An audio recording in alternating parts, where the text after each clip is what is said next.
You're listening to Sox in the Basement, a production of the Broadcast Basement Limited, where every show is 30 minutes of good and comes from a basement bar on the south side of Chicago. Pull up a stool, pour a cold one, and join us right now for Sox in the Basement. Heard everywhere podcasts can be found, and always at soxinthebasement.com. This is Sox in the Basement. My name is Chris Lanuti, and welcome into a live Saturday night show. Thanks for joining us. I'm waiting on Dave to give me a call. He's quarantined himself. But we've got some plans for tonight here as we sit down here at my 9-foot homemade oak bar in my basement, getting ready to have a bit of a show. And we're going to have a show with MLB The Show 20. I revealed this on last week's show that we're going to basically do the White Sox season and report on it like it's real, so that we can get through this with you. Lines are open. You can jump in. You can talk to us about anything. Tonight what we're going to be doing is we're going to be going through spring training on MLB The Show for the Chicago White Sox. We'll be taking your phone calls if you want to talk White Sox. If you want to give us a suggestion, that 26th spot on the roster is going to be up for grabs tonight. We will make that decision, and you can have some input in it. And until Dave calls in, if he is going to call in, because I know he's playing Dungeons & Dragons tonight virtually, nerd. We have my son Dominic here. Dom, how are you, bud? Good. Yeah, this is my 12-year-old son Dominic. You met him last week when he came up with some ridiculous idea to start his own podcast. Put an end to that, right, big guy? You're done with that? No. What's the name of this thing again? Socks in my bunk bed? This is too similar to my own show. You can't have socks in my bunk bed. Why not? Because I already have socks in the basement. You can't rip people off. You can't rip off my stuff. What was it silly hashtag that you were using that was ripping off the 108? Oh, hashtag drink 'em? Yeah, no, you can't do that either. Why not? Because, first of all, why would you be drinking them if you're broadcasting from your bedroom? Right? You're not even sitting at a bar. You're not even drinking anything. You're just sitting in your bedroom doing it. Is there a bar? Are there drinks? You're 12 years old, you can't even drink them. What are you talking about? I don't know. Yeah, you're darn right you don't know. Just ripping off people's ideas. All right, you got MLB The Show. You're going to help me out because you're my gamer. So I've got Dominic here set up in front of the TV. So you got to get out of the demo here, and we're going to start a season. And we're going to take a look at what the White Sox roster is here on MLB The Show. Opening day is going to be on the normal Wednesday podcast, and we will be watching opening day on MLB The Show, White Sox opening day, and we'll be doing the podcast with you. And I'm going to let Dom be the guy who officially runs this, even though I can play. I'm a gamer. I mean, what's the game we've been playing a lot lately? Red Dead Redemption. Red Dead Redemption, which you've learned an awful lot of interesting phrases. Yeah. At 12 years old, I didn't realize, I should have known better because of Grand Theft Auto was made by the same people. But you've learned a lot of curse word combinations. Yeah. And you've learned how to shoot people in the face. Yeah. And last night, you figured out that if you shot a guy in the head with a shotgun, his head would come off. Yeah. Then you picked the guy up and looked at him. Yeah. The whole thing was disturbing. All right, so what we got to do is you have to move into franchise, first of all. All right. And then we've got to start a new one. All right. And I want to use the current roster, so it's the most up-to-the-date rosters. All right, so this is what we want. I want the White Sox. Select them. All right. Go through that. And then, no, not the Indians, the White Sox. All right. Okay, can you follow the directions? Hit X, I think you select. I thought you played video games. I'm Advance. sorry. It says advance is the option button. Oh. All right. Read. Okay, that's why I put the microphone right in front of the TV for you. All right, and now what we're going to do is just change that thing at the top that says GM contracts to off because I don't want to get fired. Okay, because it's a simulation. Everything else is going to stay exactly the same. It's all going to be the defaults. So go ahead and hit the X button to advance. I want to do manual coaching, and I want to do manual general manager task if I decide to make a trade as the season goes on. All right, I want to be able to run my 40-man roster and everything like that. Yeah, leave the player development and scouting on auto because basically that's what the White Sox do. It's just on auto manage anyway. So just put that right there on auto manage, and we will do manual coaching. And so now we want to go into spring training. There you go. So you got February 21st, the calendar. So what I want you to do is while I'm talking here, I want you to simulate through spring training for me, and we need to decide who the 26-man roster is. So get to the last game of spring training, but don't play it. And then we're going to go through the rosters. We're going to see where everybody sits. We're going to decide who's going to be on the 40-man roster for the White Sox to start the year. Yermin Mercedes looked like he was a shoo-in, but I'm not giving it to him yet. There's a few other names we could talk about. We're going to figure out our pitching staff, and we're going to figure out what our starting lineup is, and I'm going to let you take us through the last game of spring training as we finish off the show here. All right? So that's what the plan is. Dominic's going to be over there doing that. Mm-hmm. Okay, so now what we need to do is we need to find a player. So what I want to do here is I want to take Zach Collins out, and I want to drop him down to the minors because I think he starts the year in the minor leagues. Oh, There it is. There you go. Go to rosters. Now, we want to find catcher. Go to catcher. So hit the R1 button until you get the catcher. I thought you knew how to play video games. well, I've never played this. All you know how to do is steal people's podcast ideas. And then you sit down here on Fortnite and shoot your friends. Yeah. Yeah, you don't know how to do anything else. You see Zach Collins? Can you read his name? I don't know. Where is You it? can't read Zach Collins. Where is it? It's right there. I'm taking you out of private school. Flip him to AAA. You put him on waivers. No. You're killing me, kid. Well, now we've waived Zach Collins. What does that mean? That means some other team can pick him up. Oh, you're killing me. Here's what we're going to do. Start all over the entire season. All right? Because we're not screwing this up. And just start at the regular season. If it puts Zach Collins on our team, it puts Zach Collins on our team. So obviously, MLB The Show has picked Zach Collins to be our 26th man. I think that's a terrible idea. That's not what we would be doing. But we're going to do that. And we can at least sit down and figure out what our lineup's going to be. Can we do that? While he's working on this, crazy week this week. The whole world's upside down. We all know the world's upside down. I've got this podcast network. I now have been sucked into doing Catholic masses for the parishes around my house. I posted a video podcast of Queen of Martyrs Church, and that's right on the border of Evergreen Park and Mount Greenwood on the south side, and Most Holy Redeemer Church. And I went over and videotaped their Sunday Mass, which is weird to stand in front of a church and tape just the priests doing it by themselves, and then put it on the EP podcast feed for that neighborhood so that they can get Sunday Mass. This is what my life has become now. It's become very, very weird. Like this is what I do now, is I put these kind of things together. All right. I also have spent a lot of time sitting around looking at the White Sox stats like something's going to change, and nothing's changed. The team is just what we thought the team was. You can sit around, you can talk about the Sox all you want to, but in reality, there's no way to know if anything is going to get better. The only thing that's really interesting is whether or not if this thing starts halfway through the season, is Carlos Rodon in your opening rotation? Does he make the opening rotation?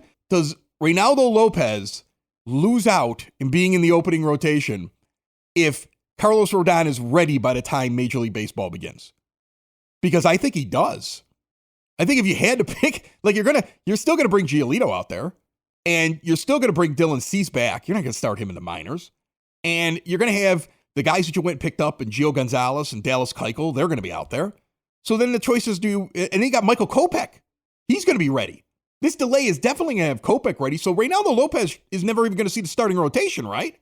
Like this is the worst case scenario for Reynaldo Lopez. Well, besides actually getting coronavirus, this is the second worst thing that could happen to Reynaldo Lopez, is the delay on the season. Because Kopech is going to be ready. And they're not going to start with Cease in the minor leagues. And if Rodon is ready, you already are going to have a log jam to start the year. It's going to be crazy how this thing will start off. Especially, I've heard things like it starts in mid-May, it starts at Memorial Day, it starts at the halfway point, it's 81 games. The White Sox sent out to season ticket holders today. There was an email that went out today to season ticket holders that the season is not over. And on a game-by-game basis, as games pass, that's when games will be canceled individually. And then they will be notified individually of what they can do with each one of those canceled games. That seems to be what their plan is at this point. So the White Sox are still, hope springs eternal, we'll get back to baseball soon.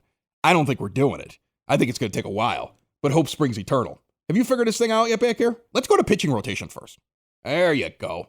All right, so our pitching rotation MLB The Show is they give us Rodon to start the season. That's ridiculous. He's not even ready. That's crazy. Is Dylan Cease on the team? Wait, he's in the bullpen. He's in the bullpen. Okay, put him in the rotation because we're not going to have Rodon. If I can't send Rodon down to the minors, we're going to stick him in there as a relief pitcher so he doesn't influence games too much. All right, so here's my rotation right now, Dominic. This is how I want you to set it up. I want you to go Giolito, Keuchel. Although there's so much of me that wants to start Dallas Keuchel in the one spot. He's a lefty. We'll go righty-lefty. All right. Then in the third spot, we can go for another lefty and have Gio Gonzalez, or we can go righty-lefty, righty-lefty, righty-lefty. At some point, two righties are going to be next to each other. All right. I don't like two lefties next to each other. I like messing with the other team's lineup so they don't get any kind of flow. All right. So I want to have Dylan Cease third in the order. That's what I want to do. Third? All right. Yeah, I'm going to have him be the third pitcher in the rotation. I'm going to have Gio pitch fourth in the rotation, and Reynaldo Lopez go fifth. That's what I think. If anybody's got any problems with this, jump in the chat room or go ahead and call in. I'm curious. I see people listening, but I get it. You're not sure if you really want to get on here, but it works if you want to do that. Okay, so that's what I think I'm going to do because I want to go righty-lefty, righty-lefty. All right? All right. So that's what I want to do. What do I have in my bullpen? Go over there and highlight that so I can see what I got. Okay, so they got Kopech and Rodon in the bullpen. We're not going to have that, but that's what they have. So if we can send any one of those guys down and bring up another guy, we're going to do that before we start the season. Jace Fry, Jimmy Cordero, Kelvin Herrera are in the pen. Colome, Cishek, and Aaron Bummer. And they've got Bummer as the closer. Now, what we're going to do is set this up how the White Sox are actually going to set it up. So move Colome to the closing spot and swap him with Bummer. So both Bummer and Cishek are in the setup spots. All right? Okay. I like that. And I'm fine with Jace Fry being the first guy out, Cordero being the second guy, and Herrera being the third guy because of the way that Herrera played last year. So now let's go back to our 40-man roster, and let's see if we can send Kopech or Rodon down without having to waive them. That's what I want to do. And this is a good question here for the White Sox, is what the rotation would actually be. Sure, Gio Gonzalez is my third favorite guy, but do I want to go righty, lefty, lefty, righty, righty in the rotation? I like making the other team have to constantly flip their lineup. If you run into a team for a 3-game series and you can make sure that they can't run the same lineup out there 2 days in a row so they don't get a flow going, I would prefer to do that, which is why I would put Cease in the 3 spot, even though he's unproven. I wouldn't put Lopez in there because I think he's hanging on by a thread. That's what I would do. It'd be interesting to see what they do. Now, go and find your starting pitchers. Okay, they should be in the starting pitcher thing, and see if you can send down Michael Kopech to AAA without having to waive him. Go down there and see if you can do that. So go find him and see if you can move him, and then do the same thing with Carlos Rodon and tell me if you could send them down. Because they're going to be injured to start. Yeah, see if you could send him to AAA. What does it say? Sending Carlos Rodon out of AAA will use one of his minor league options. That's okay. Use his option because we're not going to need him later on in his career. And then let's do the same thing with Michael Kopech. I'm pretty sure you could send him down without any problem. And then we're going to have to find 2 pitchers we're going to bring up. Go up. You skip by him. Yeah, he's right above Dylan Cease there. He is. Yeah, go find him. Send him to AAA as well. All right, so now we got to find 2 pitchers on the 40-man roster. And they don't need to be starters, so go to the relief thing because we're going to add 2 relief pitchers. So who's in AAA on this game that I would want to bring up? So here, Evan Marshall, we're going to elevate him. I see him on the list. Go down and get Evan Marshall. Go ahead, throw him on there. MLB? Yeah, put him on MLB. Throw him on there. Now go down a little bit more here. And who else can we add on this? Carson Fulmer, because Carson Fulmer is going to start with the team. Put him on the team too in MLB. He's up. All right. I'm really worried about your prescription and your ability to read at the age of 12. All right. You want to start your own podcast and rip off me in the 108. Yeah, exactly. What's your hashtag again? Hashtag Drinko. No. It's 108ing. Stop ripping them off. Just stop. All right. All right. So that's our team. Let's go back now. Let's find the players. Go to the lineup. Let's find our lineup. No. Go out of this. Go to lineup. Let's see what the lineup is that they suggest for the Chicago White Sox. Okay. So here's what the game has suggested. And this is what Dave's been suggesting on the show. This is for right-handed pitchers with a DH. And then we'll look at the left-handed one, see if it changed. So against righties, it's got Leury Garcia, Yoan Moncada, Tim Anderson batting third. That's not going to happen. We got to change that. All right, go down. Eloy Jimenez, Edwin Encarnacion, Jose Abreu to the 6th spot. That's where they've got him on MLB The Show default. Wow. That's amazing. Is that amazing to you? Yeah, it's kind of amazing. That is the stupidest thing I've ever seen in my life. Why? Because these are the stats that they've run. Okay, Nomar Mazara is batting 7th. Yasmani Grandal is 8th. And Danny Mendick at second base, 9th. All right. So they put Leury in center field. So Luis Robert is not on this team. So we have to elevate Luis Robert to this team because he's going to be on the team. Is he on the bench? Yeah, he's on the bench. All right. Put him in center field. And I want you to move him to center field. And I want you to move Leury to second base. All right. And because that's what's really going to happen. So I want you to just substitute Leury. Just go ahead and look on the thing there and put Luis Robert there. And then substitute Danny Mendick for Leury. Put Leury back up at the top of the order, and then we'll start talking about this thing. Where do you want Luis Robert? Just leave him where he's at in a 9 spot, and then we'll try to figure out what we're going to do here. All right, so what does the game think? Scroll through these guys here real quick. MLB The Show has Leury Garcia having a 63 contact rating overall against righties and an 89 contact rating against lefties. So he's much better against lefties. He's got him with a 72 speed. Go down to Tim Anderson. Tim Anderson makes huge contact. He's got a little bit more speed, and I believe he's going to be the guy that's going to lead off for the White Sox. Let's have Tim Anderson lead off. Move him in the leadoff spot. Leave Yoan Moncada in the 2 spot. Now, in the 3 spot, let's be reasonable and put Jose Abreu back where he belongs. Yeah. Okay. And then we have to move Abreu into the first base spot and Encarnacion to the DH. So you're going to have to look at that and figure out how you do that. Or you see, there's a button for change defensive positions. See at the bottom? Yeah. Okay, so you want to change Abreu and Edwin Encarnacion. You want to swap them. You want to, now go down and get Encarnacion and hit the same button. Up. Come on, Edwin Encarnacion, dude. His name looks weird. Are you blind? His name looks weird. Right. So we got him at first base. So Abreu's going to be first at first base. So now here's the guy who's going to bat fourth. Go down to Eloy. This is who they've got batting fourth. Contact's under 70, according to them, but he's got huge power numbers. Go down to Edwin Encarnacion. He doesn't have better contact than him. He has no speed. And he's got no speed. Go down to Yasmani Grandal. Oh, man, they did Yasmani dirty. I don't like that at all. That's terrible. Go down to Luis Robert. Oh, well, Luis Robert's going to suck according to this game. They are so wrong. They are really bad at this. Like, this is why they had him on the bench. All right, here's what we're going to do. We're going to put Eloy at the 4 spot. We're going to put Edwin Encarnacion at the 5. And then we're going to put, actually, you know what? Let's put Eloy at the 4 spot. Let's put Grandal at the 5 because he can switch hit. And put Encarnacion at the 6. Do that. All right. And now let's put Luis Robert in the 7 spot. No. Here, let's go lefty-righty real quick. So put Mazara in the 7 spot, put Luis Robert in the 8 spot because the game doesn't like him very much. Have Leury Garcia bat 9th. That's what we're going to do. Okay, so this is the lineup that we came up with using not only what do I actually believe about these players, but what MLB The Show says they should be. All right, so for our simulated season versus right-handed pitchers, we're going to have Tim Anderson leading off, playing short. Moncada's at third. Jose Abreu's at first base and in the 3 spot where he belongs. We have Eloy Jimenez batting 4th. Yasmani Grandal will bat 5th. And Edwin Encarnacion will bat 6th.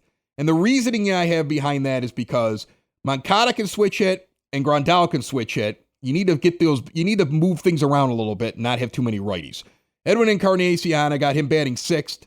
And then I've got Nomar Mazara batting 7th as a lefty, going back to Luis Robert as a righty batting 8th, and then going to Leury batting 9th at second base, switch hitting. Flip over to left-handed pitching with DH. Forget the no DH thing. We'll deal with that off air. Okay?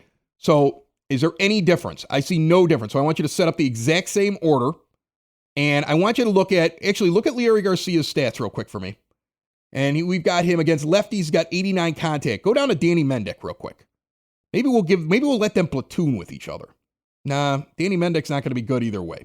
All right, so we're gonna do the exact same lineup. Okay. It says Yoan Moncada's the best. Well, we know Yoan Moncada's the best. In a perfect world, I'd have Moncada batting 4th. But I'm going off of I'm trying to go between what the White Sox indicated they want to do and what I actually think they should do. And then what the game actually has these guys rated at player-wise. So that's what I'm trying to do. Do you want Luis Robert? Put him in center field and then fix the positions first, just like you did with the other thing. Okay? So just put him in center field and stick Leury Garcia at second base, and then you can set up the order. I'll give you the order once you got that done. Okay? My hope is that Robert will thrive at the bottom of the order, will get better in this game, and then all of a sudden we'll have a monster we can move up later on in the season. Let's take a look at our bench. Unfortunately, we ended up with Zach Collins on the bench because otherwise I have to waive him because his game says he's out of options. So what they must be doing is keeping his option year this year, and they don't let you change it when the game starts. They basically put him on the Major League roster and said he was going to make the team. James McCann's on our bench. Danny Mendick's on our bench. Adam Engel's on our bench.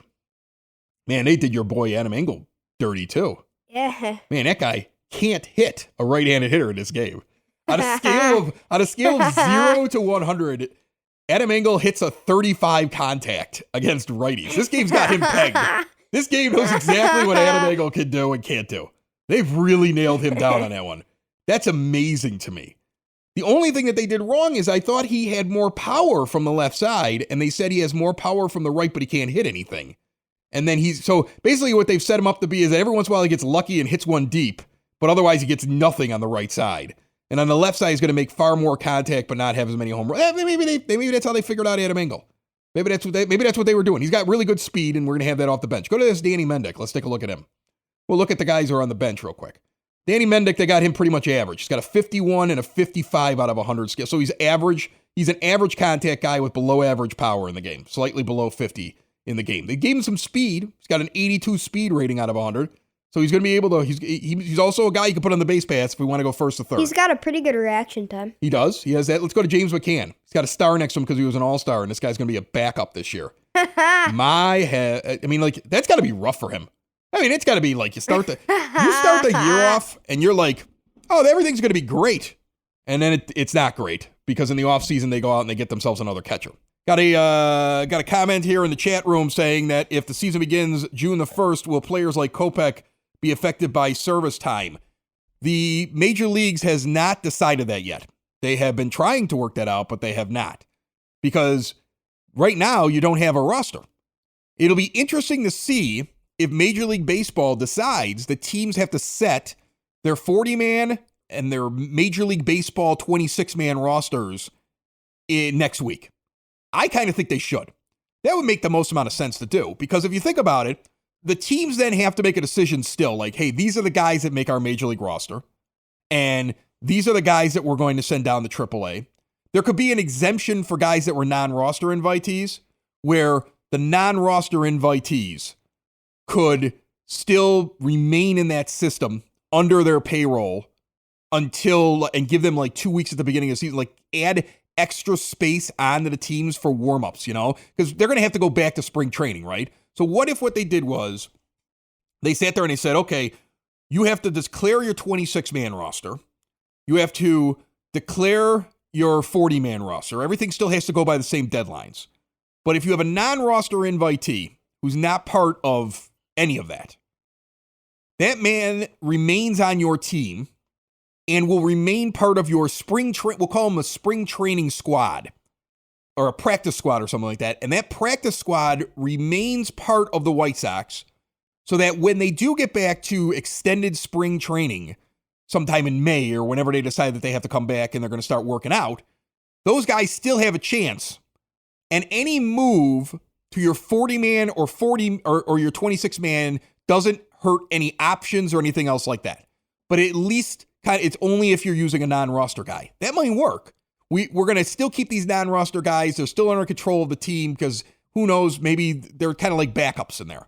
But that way you could start the clock on different guys. Now, the argument from guys from like in Kopech's camp is going to be like, well, they're going to start me in AAA, and that's going to erase what I earned earlier on when I came out there for a couple of weeks back in 2018. And then that's something I think the White Sox were going to do anyway. This would make it very easy for them to do. So it'll be interesting to see what they decide they're going to do. But I will tell you this, if the White Sox all of a sudden have the middle of the season to start, let's say that this thing is 81 games, Kopech's on the roster to start. I'd be shocked. There's no way they could argue elsewhere, any other way. But I would imagine he's on the roster. And then I would imagine that Carlos Rodon is ready to go as well. They might give them rehab assignments for a couple of weeks and start off with the 5-man rotation that they originally intended to do, because it's going to be really uncomfortable looking at Reynaldo Lopez saying, hey, man, remember when we thought you had a chance to prove yourself? We got to make a decision now. So it'll be very interesting to see how that plays out. Like I said, he's affected by this more than anybody, Reynaldo Lopez, because we've been saying this on the show for a while. He's going to be the first guy out. He's going to be the first guy that is not in the rotation. And this team is so flush with pitching that if they're all available, I don't know how you justify bringing Reynaldo Lopez out and putting him in the starting rotation. Heck, it's going to be an interesting argument between you went out and signed Gio Gonzalez, and if both Kopech and Rodon are ready, does that move Cease back to AAA to work things out? Is he coming out in long relief like Chris Sale did at the beginning of his career until they're sure that he's ready? And then they flip-flop him with Gio Gonzalez? It'll be a very interesting thing to see what they do, but the guy who's really odd man out has got to be Reynaldo Lopez. That man's got no shot. If we get to an 81 game season and these guys are already ready to go, I would think he's gone. Or not gone off the team, but gone out of that 5-man rotation. We're sitting here at my 9-foot homemade oak bar. I'm having a drink. I got a nice Super Tuscan tonight while I'm here under quarantine in the broadcast bunker. The good news is, for anybody that's asked about, we've had people ask about it. My son, the 4-year-old who was sick, he had influenza B. They tested him. It was just influenza B. He's better. So things are good. We're all healthy over here. That's a good thing. Hopefully you're healthy in your houses as well. And one other quick mention too, because I had a lot happen this week with local businesses. Cork and Kerry at the park, they're basically doing Grubhub. And they've got great food. And these businesses are hurting. I already know of one bar in my neighborhood that was an advertiser on one of my other shows. They've closed their doors. And they're just hoping for the best. Another one tried to do the delivery thing on their own. It lasted for about 4 days. They've closed their doors. And they're just hoping for the best at this point. There are a lot of businesses that are going to be hurting here, especially now with this new order where you gotta basically shelter in place or stay at home, the stay-at-home order, whatever it's called. And by the way, when the governor says stay at home, but you can still go to grocery stores, that means it's not the zombie apocalypse. You didn't need to be out there fighting with your neighbors over every piece of canned food, because that was crazy today. You drove by a store today, it was bedlam.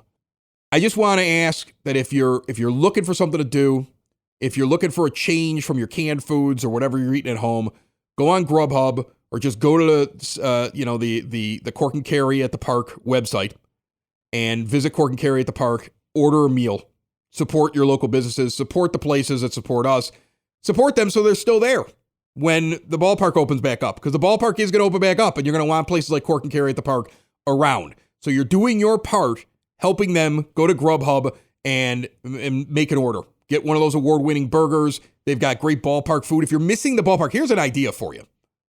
What you do this week, we're going to come out with Sox in the Basement on our regular Wednesday. But we're going to be simulating while Dave is down here, and he's going to be here. The only reason he wasn't here tonight is because he wasn't feeling well. And even though it wasn't anything serious, he's like, I'm not going near you and the kids until I'm sure I'm okay. So when Dave's down here at the bar on Wednesday, we're going to be doing opening day. We're going to be simulating opening day here while we're talking White Sox baseball. We're going to have my son over here helping us with the simulation. And I don't know, maybe I'll manage the team. Maybe I'll let you people, I don't know. We're going to get through opening day. We're going to simulate it. We're going to go through an entire game. We're going to sit here and we're going to talk about opening day. We're having Sox in the Basement opening day. Now it comes out on Wednesday, even though opening day would have been on Thursday. So if you really want to, wait till Thursday or do it Wednesday night, whatever night works for you, and order some food from Cork and Kerry at the Park and get your ballpark food, because they've got it. They got stuff that's better than what's at the ballpark. They've got the gourmet hot dogs and the hamburgers and the tater tots, and they got the fries. I mean, they got everything, okay? They've got great ballpark food, the nachos. Order some stuff from Grubhub.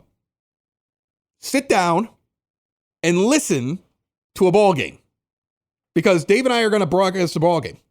I think I'm going to have to do the play-by-play. Dave doesn't seem like he's a play-by-play guy, does he? No. So what you do is you order some food, you sit down, you listen to a radio broadcast of opening day, Royals at White Sox, Lucas Giolito's taking the mound, and it's happening right on Sox in the Basement. I don't know where you can go wrong with that. We might be able to do every once in a while live TV broadcast, like video podcasts of this, where we watch a game and we allow the callers to call in and tell us what the Sox should do. You know, you ever sit there and watch a game and be like, they should do this, they should do that? We could sit there and be like, somebody could call in and be like, hey, Chris, I think we should bunt here. And then we'll all laugh at you, but then maybe we'll do it. You know, we'll do something like that. Like, there's some fun that can be had here. I see a lot of potential in this entire thing. So you learn the controls, because you're going to be our tech guy when we're doing this all the time, so that we can broadcast. So you're going to learn this thing. We got the TV set up here. This is a good first run. We figured out our rotation. I like it. I like the fact that we have Giolito leading off. I like Giolito's the ace. Keuchel's in the 2 spot. We put Dylan Cease in the 3 spot, and we put Gio Gonzalez in the 4 spot for the year. And we're starting the year with Reynaldo Lopez in the 5 spot. And we know that Kopech is coming. We're going to bring up Kopech at some point in the season. And we'll bring up Rodon at about the time we think Rodon will come up in the season. The real interesting thing here will be to see whether or not Luis Robert becomes a good player in this game. Like, if we just let it simulate, will he get better or not? In fact, I'm going to give you an assignment, my son. if there's any training things that you can do to improve a particular player on our team, I want you to focus all of your efforts on Luis Robert. Anything you can do, any kind of drills you can do to make him a better player, I want you to pump up Luis Robert because I think they have seriously undervalued him in the game. Everybody else, you can make an argument that everything else is pretty good. You know, I'm surprised by some of the Tim Anderson stats. I mean, the guy was the batting champion, but then again, they gave him the respect of batting him third and making him one of the best hitters on the team. So they did give him that respect. I think they disrespected the White Sox as a whole, but they gave Tim Anderson a lot of respect. That was a drop third strike and you threw it to your shortstop. You're the worst at this. You better get in shape, man. We got opening day coming up in a couple of days. Okay, here's your assignment while you're being homeschooled and you have nothing to do. Sit down here and practice. You got a lot of White Sox fans counting on you. You better get better at this. Otherwise, we're going to be criticizing you and your gameplay. This is Sox in the Basement, found everywhere podcasts can be found, and always at soxinthebasement.com. Have a good Saturday. Hashtag drink 'em, I guess. Sox in the basement. Sox in the basement. Sox in the basement. Sox in the Basement. Heard everywhere podcasts can be found, and always on soxinthebasement.com.